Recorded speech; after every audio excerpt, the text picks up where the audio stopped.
For we are opposed around the world by a monolithic and ruthless conspiracy that relies primarily on covert means for expanding its sphere of influence, on guerrillas by night instead of armies by day.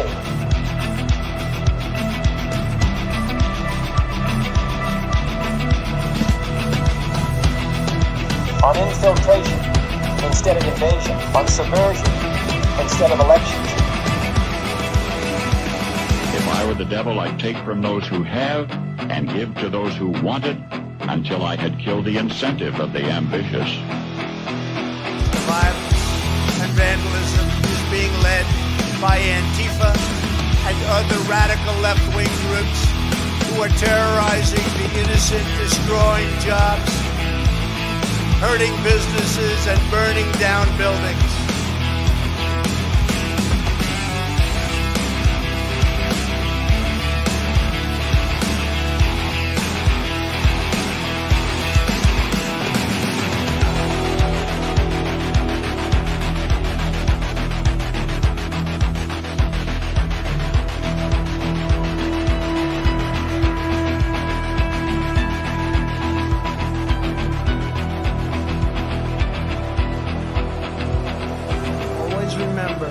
They are coming after me because I am fighting for you. That's what's happening. Greetings, fellow thought criminals, and thank you for joining the insurrection. I'm Michael Lauer, and today I'm joined by INAW's Annie Cyrus. She's a producer, an author, and a human rights activist. How you doing this morning, Annie? And a loudmouth. And very offensive. Well, you know, that really helps sometimes. You got to cut through all the BS to get the message through, especially if you want to wake some people up. And if you guys haven't already, sorry, guys, I'm like losing my voice this morning. If you haven't already, pick up her new book, The Architecture of Jihad. Again, this is a must-have. If you want to better understand what's going on, you want facts, citation in their own words. If you want to really understand the threat that we're facing here in America, that we're currently watching destroy Europe and the Middle East, this is the book to have. Again, give your pitch real quick on this, and then let's jump in, because we got a lot to discuss today, and it's all interconnected. We do, and funny enough, as we were talking last night, thanks for the plug, it's what a timing for my book to come out, because everything we're watching is a chapter inside my book. Every single jihad in that book, all 10 faces of jihad in my book, it just suddenly started unraveling itself in America during the war with Iran. I was like, wow. Not that I normally try not to question God's timing, but behind the scene, this book was ready in December to come out. But then there was delay after delay after delay, and then it ended up coming out on March 20th. And boom, right after that, every chapter of this jihad just started unraveling, from Minnesota to Los Angeles to deals with Iran and Lebanon. So yeah, if you want to understand why very slowly, without you noticing, America is being conquered, this would be a book to read. And here's the beauty of it. You don't just come to realize why it happened. You also are given tools, very simple, everyday tool at home to actually counter it and start reversing it. So that's kind of my favorite part of the book. I didn't just talk about, oh, we got a problem. I dedicated a full page of here's a solution to the problem. Yes. Well, you do an excellent job with that. And let's point out something else. I got a couple messages yesterday, because I keep saying, the second round of talks, really none of these talks should have gone on, because these aren't people they're not honest brokers. They're not going to make a real deal. Even if they do, there is zero intention of keeping it. It's just to take off the pressure for a little while so they can regroup and attack us from a stronger position again. If you really want to understand why I keep saying that, this book is the answer. It has it right in there, spelled out word for word, complete with citation back to the Quran, the Surah, to their own words. So you can understand why I keep saying that there's no point. I don't care if Pakistan or whoever else is involved. They're not honest brokers. They're not going to keep any deal they make. They have no intention. They just want propaganda victories. And our media right now is eating it up. So if you want to better understand of the philosophy, the underpinning philosophy behind this evil, this death cult, read The Architecture of Jihad and get a loaner copy. Buy one, hand out to your friends. Because, I mean, the good news is I do think right now more people are waking up to this reality as we're beginning to see the Islamification of America take real physical effect. Because I think before people kind of were dismissive of it. You're like, oh, you guys are just crazy. You know, yeah, sure, there's Dearborn, there's a few other areas, but we're starting to see the end result in New York, in Dearborn, in Little Mogadishu up there in Minnesota, in Little Palestine that just sprung up in Chicago. Terry Newsom is behind enemy lines Thursday. We're going to go into this. He's been down there filming video of how this whole section of the city where he grew up has now been completely Islamified. They even have their own police out in the street now, enforcing, trying to keep, the Westerners at bay. Yes, they're enforcing their moral code. Yes. Over Western codes and values. And let's not forget something. When I was on Alex Newman's show, it was brought up and we talked about it, and they decided to cut a clip off of that moment. And then Alex himself sent me an email with the clips like, this is reaching over 500,000 views. I'm like, because people don't know. Yeah. Inside United States of America. Now on that, actually, I confused the state and city. So the correct version is, right now, look it up, Google it. There's a zip code that belongs to it. We have Islamburg, New York, and we have Islamville, South Carolina. How's that? Good Lord. Yeah. Well, anyway, guys, I mean, it really is unbelievable that we're just letting this happen, even though there's warnings every step of the way. But people don't want to be called mean names. They don't want to be called racist or Islamophobic or whatever, so they back down. But I do think in some areas people are starting to see the real threat. They're finally starting to develop a will to fight. We aren't to the point where Europe is, because I mean, Europe, it really is just overrun at this point. Like, I don't know how you fix the problem there, because politically they're good luck actually getting mass deportations in the UK. I know Reform and Restore are surging in the polls, but just like here, they are going to be blocked every step of the way. And the Red-Green Alliance in the UK is even more obvious. I mean, look at what just happened there with their recent elections, where you had family voting going on in Islamic neighborhoods, where they're taking whole families into the poll, letting them each cast ballots, whether they're registered to vote or not, to keep the Green Party in power and prevent Reform from taking a Labor seat. Labor fell to number 3. They got their green psychotic commie candidate in now, that is pro-Islam, and they unified behind that, because this is, again, their real goal. They will seize power any way they can, and we're seeing the end effects of that right now in London, in Paris, and everywhere else. And I really do think part of the reason, we're going to get into what's going on in Iran, everything else here in a second, but part of the reason I think these European countries fear doing anything to assist us, whether that's keeping open the strait or even honoring their NATO agreement, because remember, an attack on one is an attack on all. Turkey's been attacked multiple times now, and we're not hearing a word about triggering NATO there, except from a few people here kind of pointing out the obvious. But I think the real reason they won't get involved is because if they do, they're going to have riots in the streets in both countries, because it's going to be seen as an attack on Islam there. And anything that's viewed as support of Israel, same thing. It'll be riots, burning cars, dead police officers, and the entire city being held hostage once again. Yes, and let's give credit when it's due. When you have a Muslim candidate running anywhere, but let's talk America. When you have a Muslim candidate running, the Muslim voters, donors, volunteers, they don't sit there and say, okay, are you a Shia, Sunni, Wahhabi?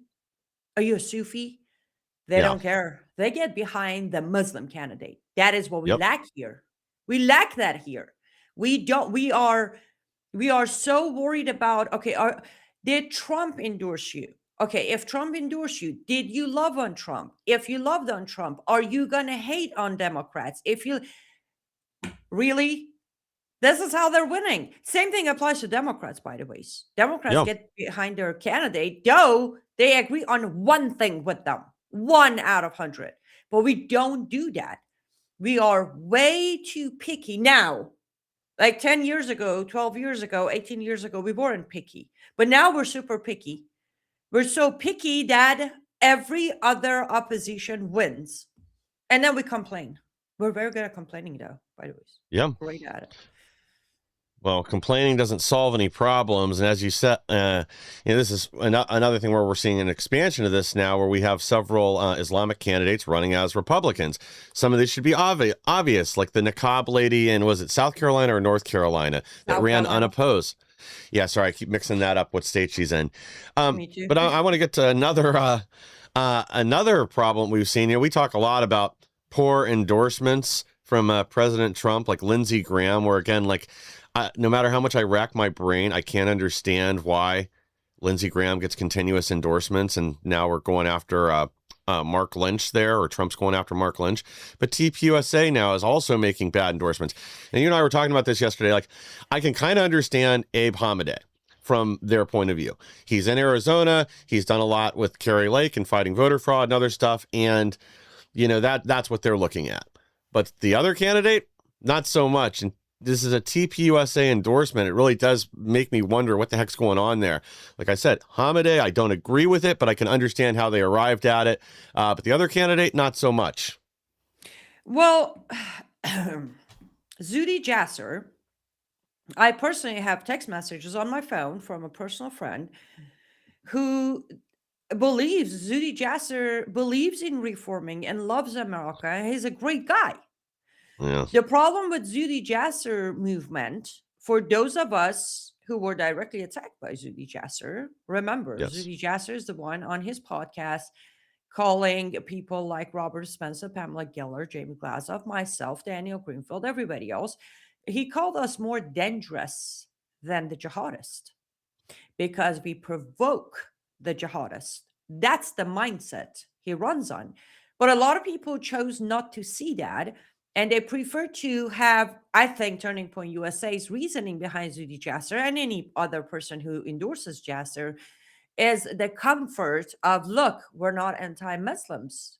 We love reformers. Again, a copy of my book will be very helpful to them because there is no such a thing as reformers, nor is there such a ability as reform. You cannot, when Zuhdi Jasser has always refused to debate me, always. Because he knows my argument.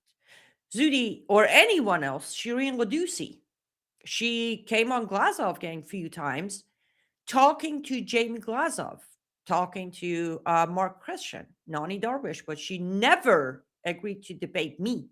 Reason? Because most people, as I said, loudmouth, for any reformer, I just have one question. How do you reform Islam when the prophet of it is the character under question?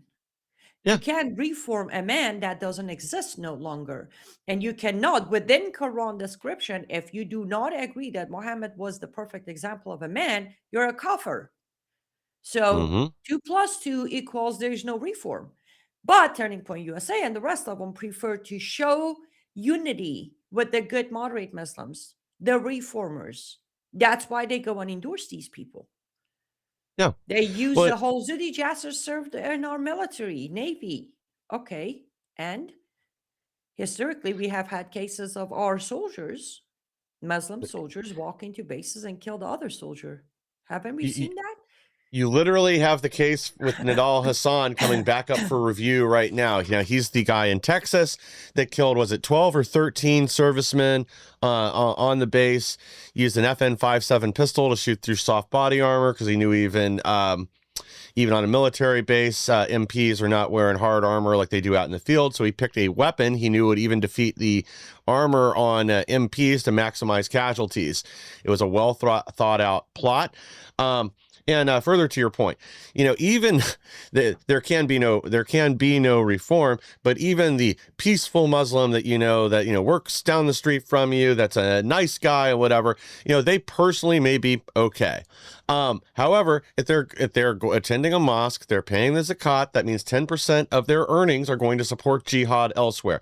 Yeah, they might be nice, and you might be able to talk to them over the fence, and you're concerned about the same thing at your kid's school, but it's still part of the problem. It's fueling the death and destruction, the slavery, and everything else here and around the world, pushing that agenda forward. And bet your bottom dollar, the minute that they have achieved power here, that friendly neighbor will more than likely turn on you. They won't have any more sympathy. Their roots and allegiance belong to something extra constitutional beyond the United States. With a religious fervor, they will support this death cult and all its endeavors as they seek to complete the goal of their religion, which is total domination.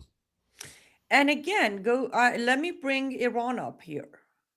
We know for a fact, and I don't even need to testify anymore because people, especially your audience and my audience, they witnessed it during December 27th until February 28th, that 2 months.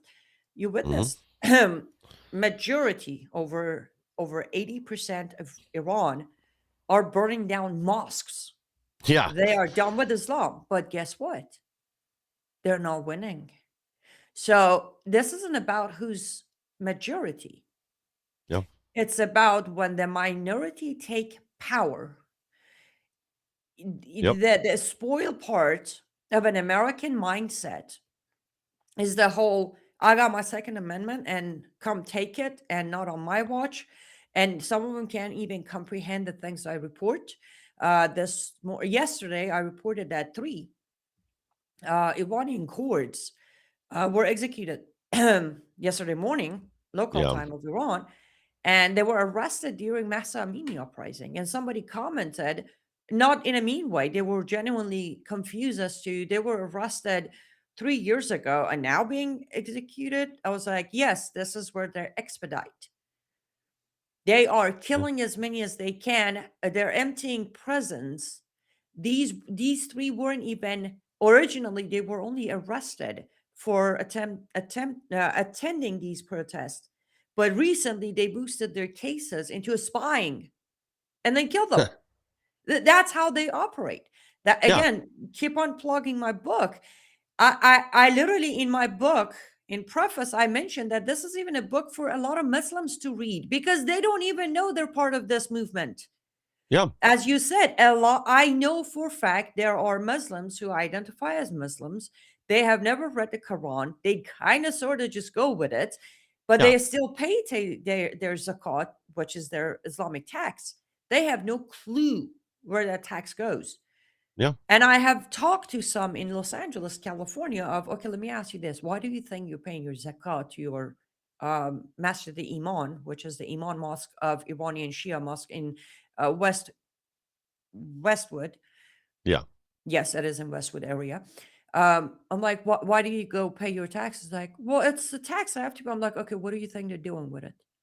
And then they would just look at me like, I'm like, in Iran, it's mandatory because it's considered the tax of the country. Like we pay taxes here in America. So we can't really follow where it goes. We know it goes to Gaza and Hamas and Hezbollah, but it is what it is. But why would a mosque in South Los Angeles, California, collect your tax? Where do you think that's going? To less fortunate Muslims in America? We know that's not happening because less fortunate Muslims in America are tapping into our welfare, making themselves rich off of that. And they were puzzled. They never even thought about it. And that's when they would be like, oh. And I'm like, it's not even mandatory. It's like, well, it is by my religion. I'm like, what kind of religion mandates a tax? And light bulb would go off. Ooh. I have had discussions with a lot of Muslims who immediately realize, well, I guess I'm Muslim by name only. I'm like, you're a Muslim by name only. Yep. Yeah, and you and I have had this conversation before too with a gentleman I used to work with. That same thing. Didn't attend a mosque anymore. He was actually married to a lady who was Christian, and they had their kids in the Catholic schools there because they were better than the government options. But he still thought of himself that way. And he's somewhat similar to you. He's a little older. He did grow up prior to the revolution. I think he was 6 years old when it happened. Sorry, Ollie, if I'm not quite remembering that correctly. But, he knew all the dangers. He knew why his parents fled. They fled because both of them were college professors there. His mother lost her job immediately after the takeover, and his father was a world history professor. And once they started investigating his lesson plan and making alterations, he got the impression he wasn't long for this world if they stayed there. So similar to you, they snuck out of the country to Turkey, were in the UK for a little while, ended up in Canada, and eventually ended up here in the United States, where they eventually got citizenship and then got back to work teaching and warning others. But he still thought of himself as a default Muslim, kind of like a default Democrat. But, eventually, hopefully, he wakes up. Sorry, go ahead. But that's the thing. I can't blame them for the fact that when the entire West creates this moderate versus radical, they actually believe that they are the moderates and the other ones are the radical. Yeah.